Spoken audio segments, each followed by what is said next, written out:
The Time I Saw a Demon Boar, a Brent Salmon memoir. My daughter is always bugging me to tell and retell the adventure stories of my life, especially the scary or paranormal ones. Since it's nearing Halloween, I figured I'd give it a shot and write down one of my old favorites. The time my friends and I encountered what looked like the demon boar god from the Japanese anime movie Princess Mononoke.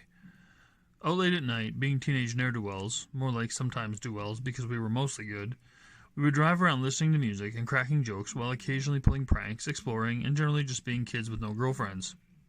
One night at about 2 a.m. we were driving down one of the back roads in our town and had to stop and make a pit stop on the side of the road as we were all suffering from bladders full of large Slurpee. This was not an uncommon occurrence in our town, let alone for us.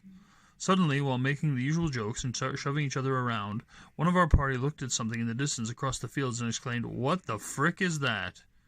As we all turned to look at what that was, we saw it. Down the old back road to the T-junction with a single street lamp in the distance, running across the field under the moonlight and illuminated by the lamp in the background was, for lack of better terms, the giant demon boar.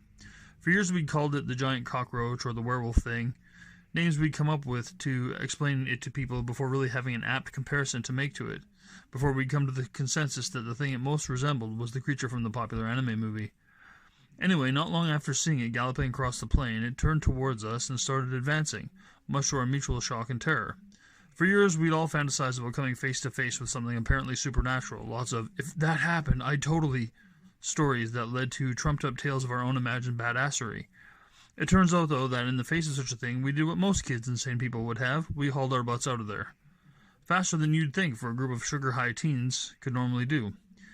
We coordinated ourselves back into the car in our appropriate seats at record time, and I hit the key and floored it in my amazing little white Hyundai Pony, which I had lovingly named the Millennium Falcon after the popular Star Wars spaceship. Vroom! The pony's 4 cylinders came to life as we sped to our safety, catching sparks off the muffler on the well-traveled dip in the road we regularly use in that area to do jumps and get air in the small car.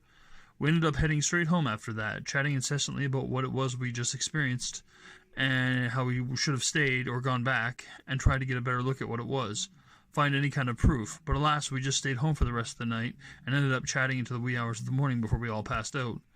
I've driven that road many times over the years since, at all times of day, and even a few at night, and never ever seen again the strange sight we witnessed that night. Part of me has always regretted not sticking around to get a better look at whatever it was, but most of me is glad we erred on the side of caution. The end.